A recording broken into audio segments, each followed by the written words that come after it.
മുട്ട വെക്കുന്ന രീതി അല്ലത്. ആ ഇത് നമ്മൾ വെച്ചിട്ടുണ്ട് ഇപ്പൊ കുറച്ച് ദിവസമായി 10-12 ദിവസമായി 12 ദിവസമായി. അപ്പൊ അത് എങ്ങനെ വെക്കുന്നതൊക്കെ ഒന്ന് കാണിച്ചു കൊടുക്കുന്നത് കാണാത്ത സിമ്പിൾ പണിയുള്ളൂ കേട്ടോ. നമ്മളിത് വെക്കുമ്പോഴൊക്കെ വീഡിയോ എടുത്ത് ഇട്ടിട്ടുണ്ട്, നമ്മുടെ ചാനലിൽ ഇട്ടിട്ടുണ്ട്. ജസ്റ്റ് അങ്ങനെ ഒരു 1/2 മിനിറ്റ് പോലും വേണ്ട കേട്ടോ ഒരു മുട്ട എനിക്ക് കൊടുക്കാൻ. ഇത് 100ന്റെ ഇൻക്യുബേറ്റർ ആണ്, പക്ഷെ നമുക്ക് കുറച്ച് മുട്ടയാണ് നമ്മൾ വെച്ചിട്ടുള്ളൂ. Automatic on, automatic off. ഒരു 50 മുട്ടയാണ് നമ്മളിപ്പോ വെച്ചിട്ടുള്ളൂ. അല്ല 1/2 മിനിറ്റ് ചെലവാക്കാൻ വയ്യാത്ത കർഷകർ എന്ത് കർഷകരാണ്? അതെ, അത് ശരിയാണ്.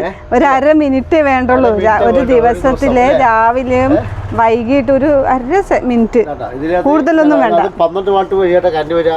ഈ 12 വാട്ടിന്റെ അഡാപ്റ്റർ ഇവിടെ കൊടുത്തിട്ടുണ്ട്. 12 വാട്ട് അഡാപ്റ്റർ അതിൽ കൂടെ DC വരും. നമുക്ക് ഈ പ്രശ്നമാണ് DC ചെയ്യുന്നത്. ഇതെല്ലാം നമ്മൾ സെറ്റ് ചെയ്തിട്ടാണല്ലോ കൊടുക്കുന്നത്. ഊരി കഴിഞ്ഞാൽ അതെല്ലാം ഓഫായി. 12 വാട്ട് AC നമ്മൾ DC ആയി ചെയ്യണം. ഒന്നിട്ട് കൊടുക്ക്, ഇത് കുത്തിയത് വർക്കാവും കേട്ടോ. വർക്കായി. അപ്പോൾ ഇത് 12 വാട്ട് വഴിയാണ് നമുക്ക് കറണ്ട് വരിക കേട്ടോ. വളരെ കറണ്ട് ചാർജ് വളരെ കുറവാണ്. അതുപോലെ 8 മണിക്കൂർ കറണ്ട് പോയാലും ഒറ്റ കുഴപ്പം വരുന്നില്ല. നമ്മൾ ഒരു ദിവസം 2 ദിവസം കറണ്ട് വിരിഞ്ഞിട്ടുണ്ട്. നമുക്ക് ഇവിടെയും പറ്റിയല്ലോ. ഇവിടെ നമ്മൾ ഇത് വെച്ചതിന്റെ പിറ്റേന്ന് നല്ല ഇടിയും മഴയൊക്കെ ആയിട്ട് ഒന്ന് കറണ്ട് പോയിട്ട് ഒറ്റ കുഴപ്പമില്ല വന്നിട്ടുണ്ട്. നമ്മൾ എല്ലാ ദിവസവും വന്ന് നോക്കണതാണ്. എങ്ങനെയാണ് ഇതിന്റെ റിസൾട്ട് എങ്ങനെ നമുക്ക് തിരിച്ചറിയാൻ പറ്റും എന്നുള്ളത്. 21 ദിവസം വരെ വയ്ക്കൊന്നും വേണ്ട. 18 ദിവസം ആകുമ്പോൾ തന്നെ വിരിയുന്നുണ്ട്. 21 ദിവസം വരെ നമുക്ക് അതിനകത്ത് 21 ദിവസം കാത്തിരിക്കേണ്ട. 5 ദിവസം ആകുമ്പോഴേക്കും മുട്ടയുണ്ട്.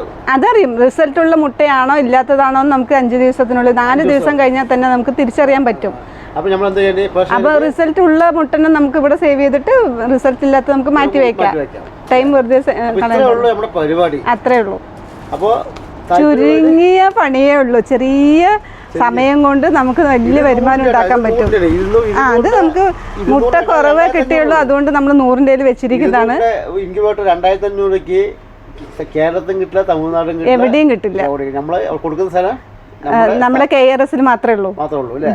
അത് തന്നെയാണ് നമ്മുടെ വിജയം. അതെ അല്ലേ? അപ്പൊ എന്തായാലും എല്ലാവർക്കും ബൈ.